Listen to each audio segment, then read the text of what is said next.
پوچھی علماء سے کہ سرور عالم صلی اللہ علیہ وسلم 23 برس تک 13 سال مکہ شریف میں اور 10 سال مدینہ شریف میں اللہ تعالیٰ نے آپ کو حیات نبوت سے نوازا. اس مبارک زندگی میں آپ نے کیا کیا خوشیاں منائی, کتنے لوگوں کا ڈے یعنی یوم ولادت منایا, کتنے لوگوں کی آپ نے یوم وفات منائی, اور اس کو علماء سے پوچھیے, ہم نہیں بتاتے, آپ علماء سے پوچھیے. تو 23 برس تک اللہ تعالیٰ نے آپ کو زندگی عطا فرمائی, 13 سال مکہ شریف میں, 10 سال مدینہ شریف میں. کتنے نبیوں کی آپ نے ڈے منائی, ڈے یعنی موت کا دن. ابراہیم علیہ السلام سے بڑھ کر آپ سارے نبیوں میں سب سے زیادہ محبت آپ کو ابراہیم علیہ السلام دیتی ہے, اسی لیے درود شریف میں بھی آپ نے ان کو رکھا. اللہم صلی اللہ کے بعد والا ابراہیم ہے یا نہیں, اور کسی نبی کا نام تو نہیں لیا. حضور صلی اللہ علیہ وسلم کو خاص, کیونکہ حضور صلی اللہ علیہ وسلم کو حضرت ابراہیم علیہ السلام نے مانگا تھا کہ اللہ مکہ شریف میں کوئی پیغمبر پیدا فرما. آپ ابراہیم علیہ السلام کی دعا سے آپ کی بے سبری تھی.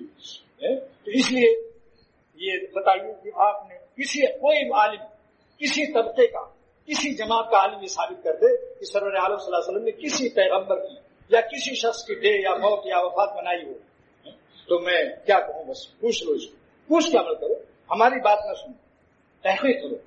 ایسے ہی صحابہ کرام, حضرت صدیق اکبر رضی اللہ تعالیٰ عنہ نے 2.5 سال زندگی پائی, آپ نے کون سا دن منایا کسی کا؟ جب سے یہ چیزیں شروع ہو گئی تو وہ یومیہ ہو گئی.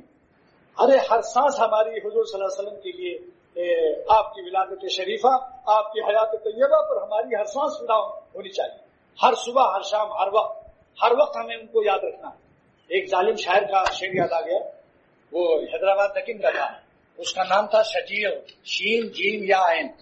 اس کو بڑی محبت تھی اپنی بیوی سے, تو وہ اپنی بیوی کو لے کر روزانہ ٹہلنے جاتا تھا ایک باغ میں. یہاں حیدرآباد دکن کے لوگ بھی ہیں سن لیں, تو وہ ایک باغ میں جاتا تھا. اس کے بعد پھر بیوی جو ہے وہ چلی گئی اپنے ماں باپ کے یہاں, میکے جس کے معنی مائی کے یہاں.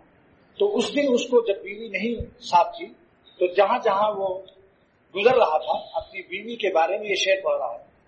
شجیع آج تنہا چمن کو گئے تھے, شجیع آج تنہا چمن کو گئے تھے, بہت ان کے نقش قدم یاد آئے. آج عشق رسول صلی اللہ علیہ وسلم کا حاصل یہ ہوتا کہ ہر شخص حضور صلی اللہ علیہ وسلم کے نقش قدم پر اپنی ہر سانس زندگی کی فدا کرتا. صبح شام کوئی دن نہ گنا جاتا کہ کثرت سے درود شریف پڑھتا اور کثرت سے آپ کی سنتوں کا مذاکرہ ہوتا, ایک ایک سنت ہم لوگ زندہ کرتے. تو آپ حضور صلی اللہ علیہ وسلم کی قلب مبارک, روح مبارک زیادہ خوش ہوتی.